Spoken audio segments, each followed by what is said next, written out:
Are there questions that plague atheists? I mean, I've never seen one, but today we might get a bunch, or more likely, we'll just get more unjustified, empty claims from the religious who just don't understand how to think rationally or critically. Let me know which one of those you think is going to happen, because I'm predicting a lot of projection and a whole lot of wishful thinking. Let's see if I'm right.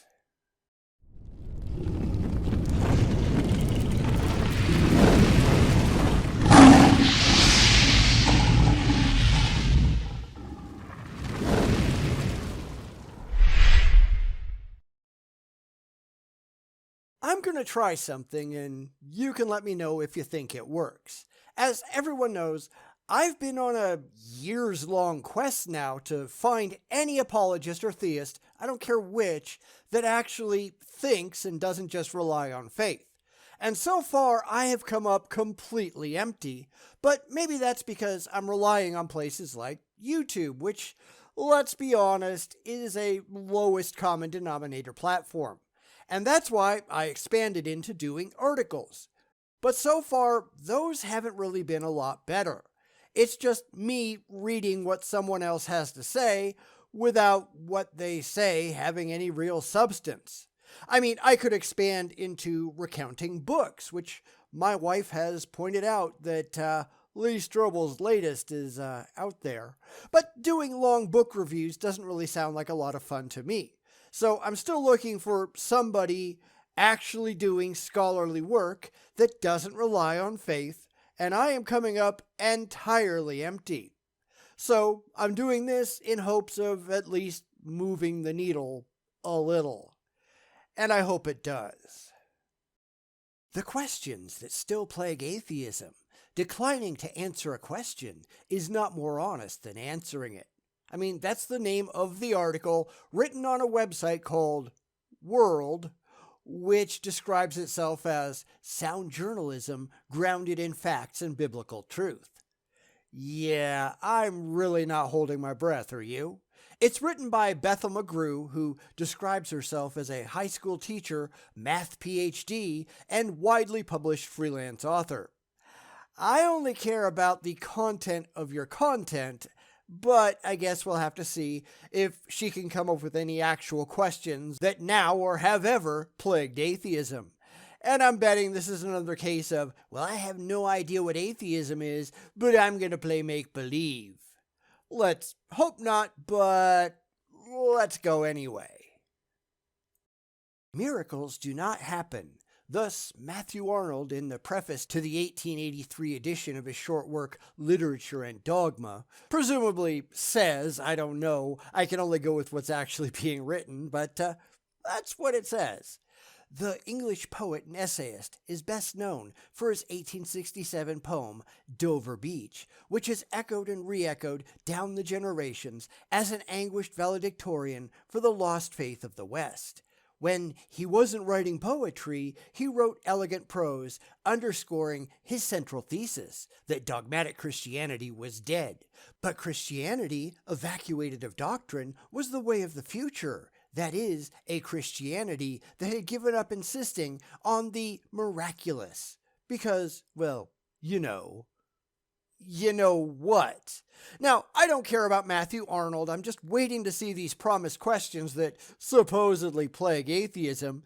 But if that's how you want to open your article, okay, more power to you.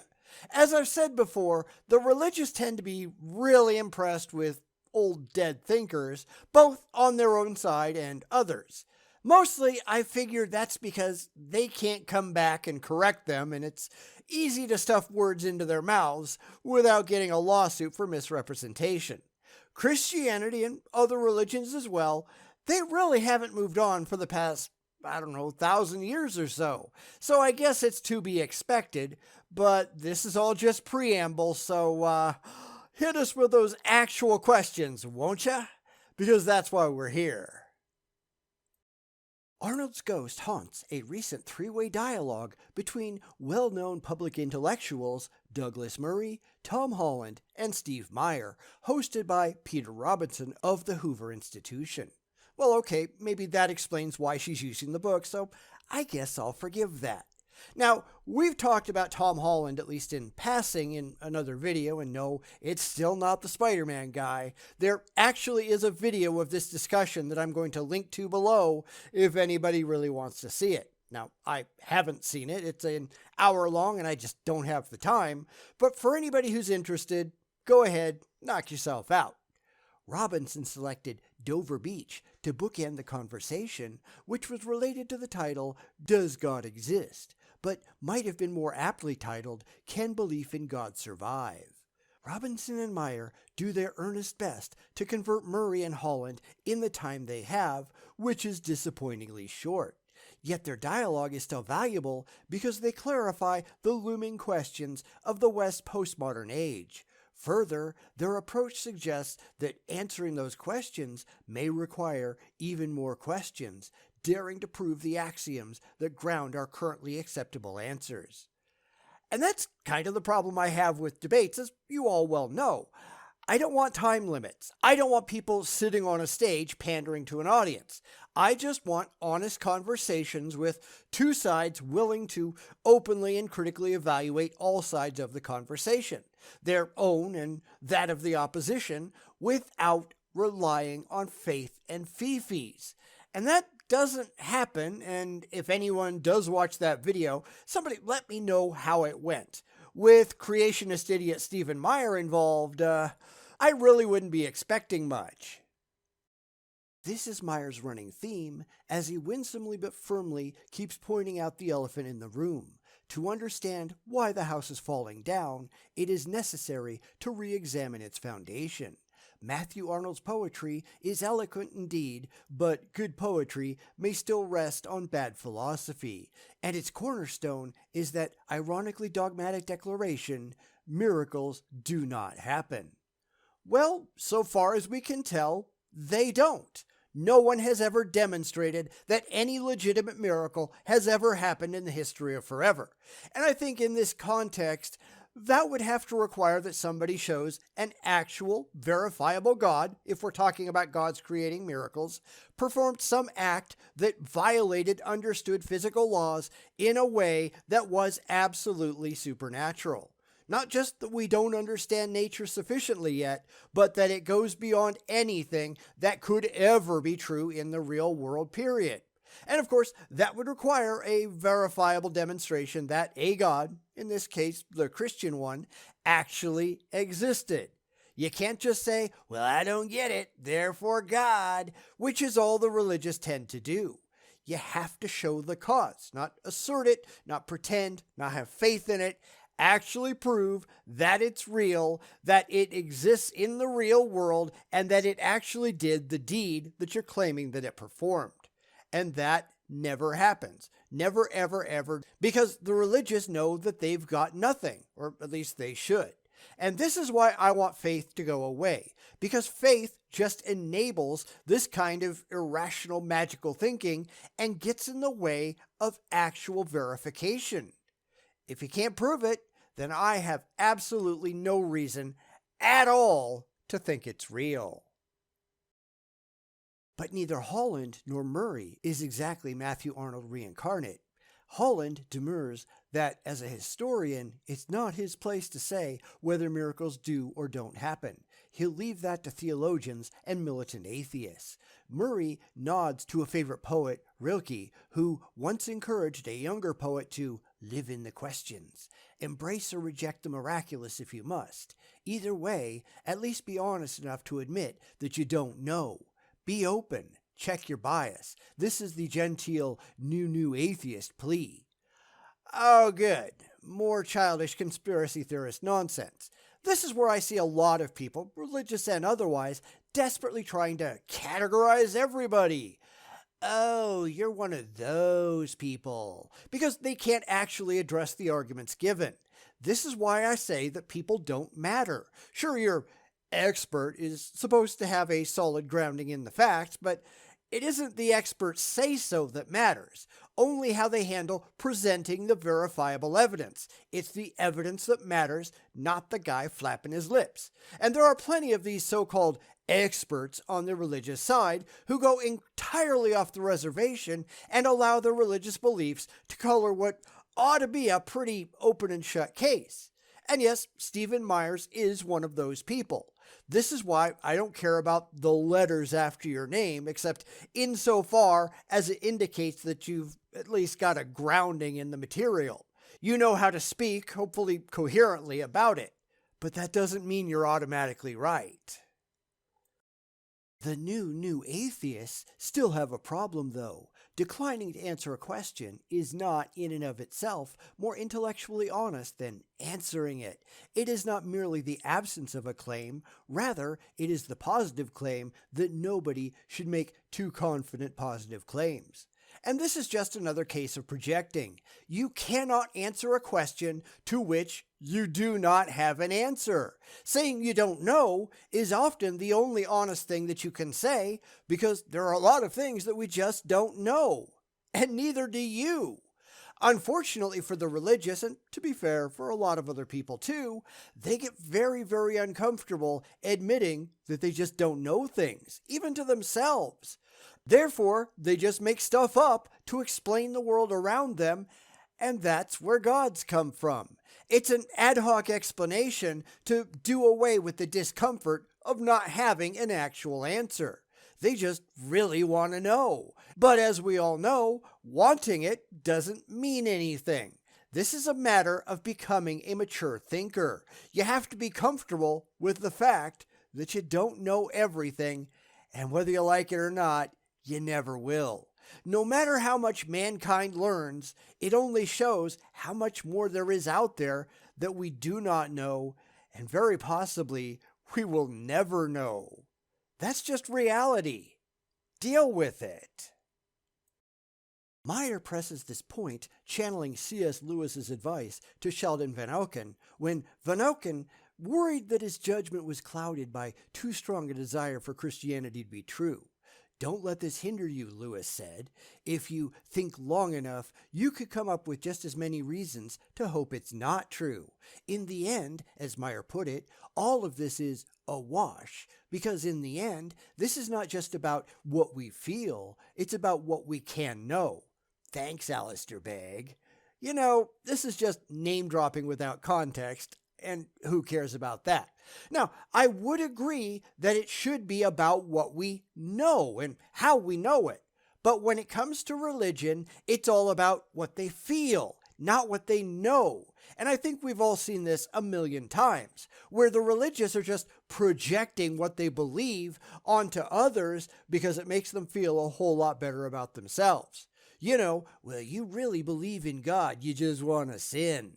It ought to be about what we can verify, which is why I ask the questions that I do, and the religious never have any answers. They just want to believe. If they did care, they ought to be able to walk us through all the steps that it took without faith to get to the conclusions that they've reached. Faith shouldn't even be a thing. Faith and knowledge have nothing at all to do with each other. If you have knowledge, then you don't need faith. Yet it isn't atheists who are relying on faith, are we? It's all on the religious side. Wonder why? And yet it was also Lewis, famously, who made an apologetic argument from desire. Robinson pauses at one point in the dialogue to pull up a quote from Roger Scruton that sounds very much like Lewis in The Weight of Glory. Again, who cares? This is all just a mutual masturbation society. And I've said it before, and I'll say it again. It doesn't matter who says a thing. It matters what they can prove. Just because a person says a thing, that doesn't make it true, which is why you need corroboratory evidence to back it all up. We were supposed to be looking at questions that plague atheism here, weren't we? Because I haven't seen any, have you? I mean, it could be that she's holding them all up for the very end, but I'm starting to suspect that she doesn't actually have any. Now, I could be wrong. I haven't read any farther than this, but I guess we'll see. Both writers speak of those moments when we are so powerfully surprised by joy, by beauty, that it's as if a window has opened up upon the winding, ill-lit stairway of our lives, and we seem to glimpse that far-off promised land we cannot enter. But Lewis takes that one step beyond Scruton, saying not only can we glimpse it, but we were made for it. Yeah, that's just an assertion. That seems to be pretty much all that's going on here, right? Well, somebody I like said a thing. And I have to ask once again, so what? Because everything, at least so far, is just projection. This is a high school level book report that says nothing at all about the questions that plague atheism. It's just wild ass assertions that Christians make, and of course, it's being written for a Christian audience who probably aren't bright enough to know any better. This is not a scholarly work. I had hoped it would be, but yeah, it's not. This is not an intelligent religious treatise. It's just a lunatic saying, well, look at what all these people said. So what? Who cares? This sense of telos, of madeness, haunts Douglas Murray's dissatisfaction with the glib Dawkins line that science has solved us. This is not the human experience. Oh, good. Fee-fees. Because that's what it always comes down to. Well, I'm not happy. Too bad. You entirely misunderstand your position in this scenario. Your happiness is not required. Dealing with the reality that you are part of is. Give that a shot. On the contrary, all our instincts rise up to protest that whatever science says we are more. More than mere cogs in a machine. More than mere consumers in a food chain. No, this is not your experience. There's a difference. This is what happens when you're stuck so far into the religious echo chamber that you don't even know what's going on outside the doors anymore. Because atheists, by and large anyway, we aren't dissatisfied with reality. At least I'm not, since I don't get to speak for anybody else. This is, again, projection. Well, I don't want to live in a world like that. So what? You live in the world that you live in. Who says you get a choice? Well, since I don't like it, nobody else can like it either. But you're wrong. I mean, there have been plenty of times in human history when life was absolutely miserable. I don't mean just when people were living in filth or in times of disease. I mean like during ice ages or super volcanic eruptions or whatever. They couldn't say, well, this just isn't the world that I want to live in, and have it change for them because they don't matter. Reality is what reality is. But for some strange reason, the religious just can't get that through their heads. I wonder why. Tom Holland, for his part, suggests that since not even human rights objectively exist on any non-Christian account of the world, perhaps, to use an old English expression, he might as well be hung for a sheep as for a lamb. On the other hand, if he can just have faith in human rights, is it such a stretch to have faith in angels too? Besides, if we do history like evolutionary scientists, Christianity has hung around this long, so why not back the fittest horse? Well, I mean, Holland is right, leaving out that whole non-Christian account of the world nonsense, because human rights are not objective. It doesn't matter what you want to be true. It matters only what actually is. This is a massive problem for the religious and other people too, but we're talking about them right now. But I don't like it is irrelevant. Who cares what you like? I mean, other than you. Nobody should have faith in human rights because human rights are just human inventions. They exist with some gigantic air quotes because we made them up. They aren't real outside of our collective heads. Saying, well, why can't I have faith in angels? Is just as stupid as saying, well, why can't I have faith that I have $1 trillion in the bank? Because it's not there. You can't just wish things into reality. I'd really like to wish you into a cornfield, but, it doesn't quite work that way. This whole thing is just a giant list of fallacies strung together. I mean, I hope this isn't supposed to impress anybody because it's failing. miserably. Meyer deftly reframes these institutions, suggesting they function best not in a pragmatic argument, but in an inference to the best explanation. Nature is trying to tell us something. Our own bodies, minds, and spirits are trying to tell us something. Something which, contra Holland, we do seem to access as an objective reality, as a truth we can't not know. To quote J. Budachevsky. More irrelevant quotes. Joy. So here's a question for the religious. Best explanation for who? Because it's not the best explanation according to the evidence. It's just the one that makes you feel the best. Because that's really all religion is. It's just fifis on overdrive. But I like it. Who cares? Doesn't matter. Nature isn't trying to tell us anything because nature isn't capable. This is how we know that the religious are out of their ever-loving gourds. This is just, but I really want it to be true, as if that means anything. Who cares? Well, who in their right mind cares, because you people clearly have some problems. Must we believe then, or can we do no more than believe in belief? And be glad that even if we can't, there remains some serious house on serious earth where someone can, even far away in Africa, like the beleaguered Nigerian Christians Murray remembers watching at prayer. If this is all we can do, is it enough? No, you can actually get a grip on the real world and stop this childish over-emotionalism. Of course, they won't because they've never grown up. They are still immature infants trying to make the world what they want it to be instead of accepting the world as it actually is.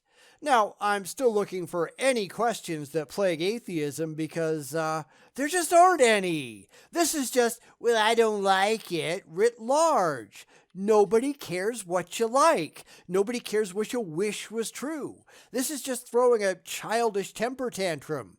Well, you believe something that I don't like, so I'm going to declare that you're wrong because you're hurting my feelings. Wah. Yeah, okay, whatever. Some people are easily impressed at the dumbest things. But watching a prayer made me feel good. Okay, that's nice. That means absolutely nothing. That doesn't mean that the prayer was any more than incoherent babbling, or that any of you were doing anything but talking to yourselves. It doesn't mean that a God exists. It just means that you're an idiot. Knock it off. Seek help. Holland says he has faith that it is. Murray, more cautiously, says he has hope. But while they live in the questions, a world waits for an answer that atheism cannot possibly provide.